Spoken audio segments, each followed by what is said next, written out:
I almost didn't make this video because as if you don't have enough to think about leading up to your breast cancer surgery. But when I look back on when I had my double mastectomy, there were a few things that I did that really helped with my initial stages of recovery. So they're worth sharing.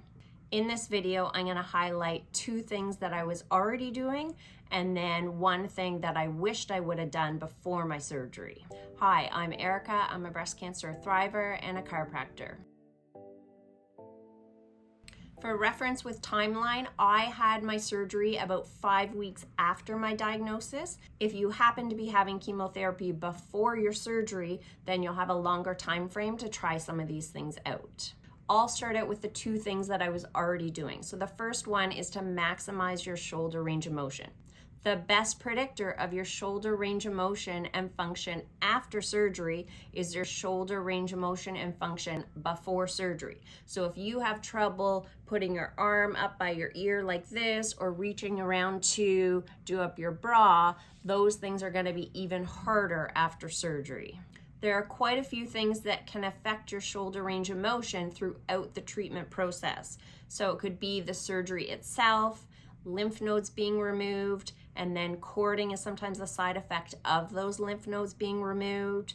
You could have some issues post-radiation with radiation fibrosis. And it also depends if you're choosing reconstruction, the type of reconstruction that you choose. The movements that you want to focus on are movements to the front, to the side, and then around to the back. Why do we want to do all of those ranges of motion? Because if you have a good amount of range of motion in all directions of the shoulder, it results in a better functioning shoulder overall. The first movement is a shoulder raise to the front. You can do this with no equipment at all, or you can choose to do this with a broomstick at home, or you could use a belt and then just pull it really taut as you're doing the exercise. So you can start with your arms in front of your body, and then you're going to slowly raise your arms as far up as you can go. Once you reach the top, you can slowly lower it down and then repeat about 10 times. There's a tendency for your shoulders to raise up as you're doing this exercise, so do your best to try to keep your shoulders down throughout the movement. The second exercise is a wall glide, and this is shoulder range of motion to the sides. Start with your back against the wall and your arms at your side with your palms facing forward. You're going to slide your hands along the wall, raising your arms up as high as possible. You can lower down slowly and then repeat again for about 10 repetitions. There's a tendency also with this exercise for those shoulders to raise up, so do your best to try to keep them down throughout. It's normal to have some elevation as you're doing the exercise, just try to keep it to a minimum. You don't have to do this exercise against a wall, but it does provide a good reference for your positioning. So if you're not against the wall and your head's really jutted forward, then that might not be as obvious, but it will be if you're standing against the wall. The last exercise is a back climb. So you're going to start with your hand going up the center of your back as far as you can go. You can hold a few seconds at the top and then slowly lower your hand back down and then repeat about 10 repetitions. What tends to happen with this movement is the shoulder migrates forward as you're doing this exercise. So try to squeeze the muscle that's in between the shoulder blade to draw that shoulder back and try to maintain that throughout this whole movement. If you're continuing to work out leading up to your surgery, you could put these movements into your warm-up just so it makes it easy to keep it into your routine. If your workouts are a bit more sporadic at this point or non-existent, then you could always do a few of these each morning when you're in the shower. The second thing that really helped was strong abdominal muscles. I had no idea how helpful this would be. But basically, when you're lying down after surgery and you want to sit up, it's really helpful to be able to rely on your abdominal muscles to get you up without using your hands for support. I was probably avoiding using my hands more because I had tissue expanders placed at the time of my mastectomy under the chest muscle.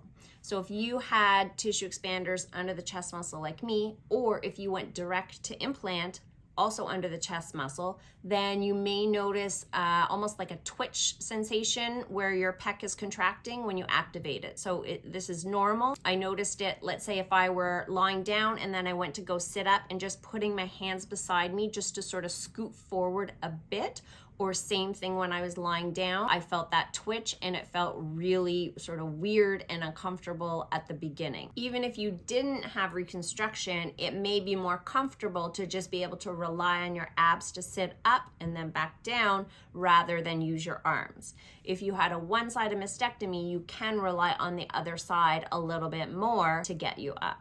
This next clip is the exact way that I went from a lying down position to sitting up, probably for the first couple weeks after surgery.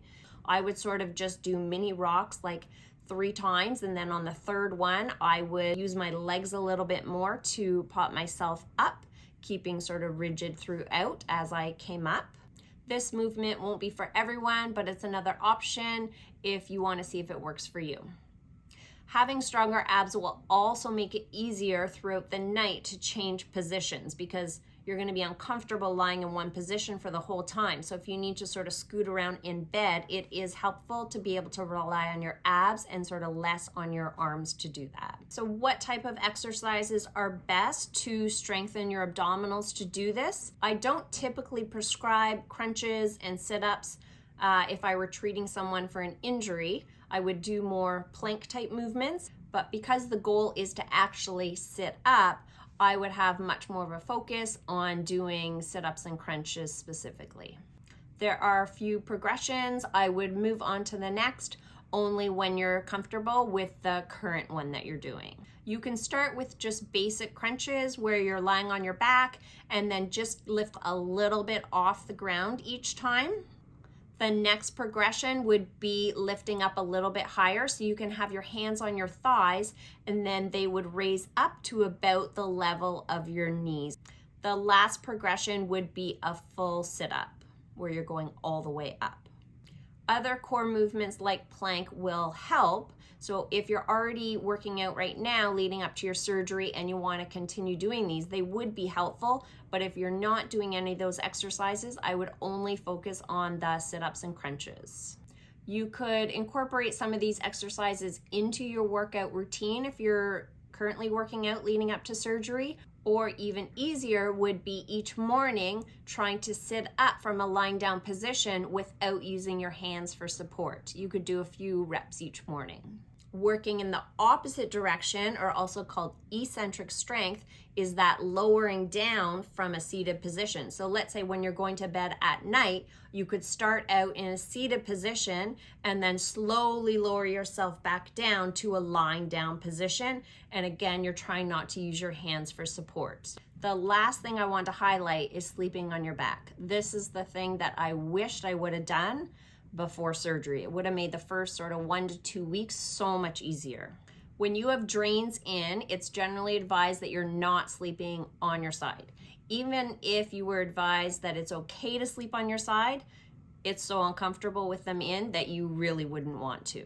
The time frame can really vary with how long you have your drains in. Mine were in 6 days. Other women can have them in up to 2 weeks, so it really depends on the case. If you had a one-sided mastectomy, then obviously you can sleep on the unaffected side. And for obvious reasons, we'll be avoiding sleeping on our stomachs for a while. So this really only leaves your back to sleep on. My inability to sleep on my back made for quite a few nights of terrible sleep after surgery. And this wasn't really related to any of the pain post-surgery. It was more related to just being uncomfortable and not being a good back sleeper. No one is automatically and easily going to change from being a side sleeper to a back sleeper. And the first night after a mastectomy, ideally, is not the time that you want to start training yourself.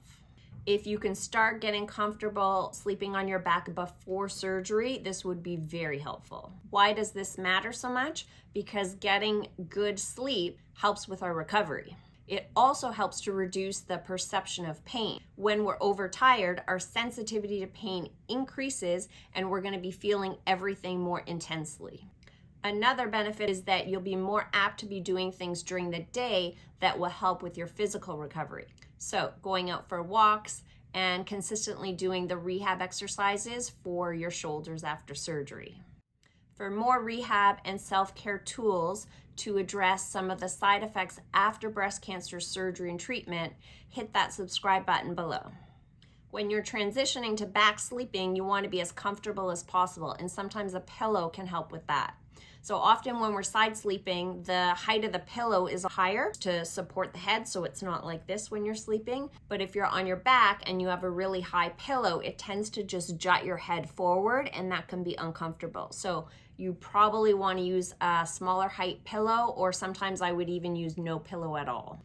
It can also be helpful when you're lying on your back to put a pillow under your knees. Sometimes people will feel that this reduces some of the tension in their low back when the pillow is placed there. So how do you transition from being a side sleeper to a back sleeper? I would start out on your back each night.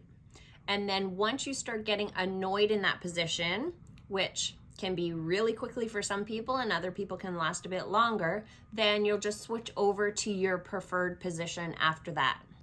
Over time, you'll be a bit more comfortable lying on your back, and then eventually you'll be able to fall asleep in that position. Now, that may not happen in between now and the time of your surgery, but even if you start out lying on your back right now, you'll be a little bit more comfortable there and get used to it, so that after your surgery, it will be much easier to be spending more time in that position. If you're watching this video before your mastectomy, I wish you well with your upcoming surgery. This next video shows the exercises that you would do immediately after your surgery for the first 3 weeks.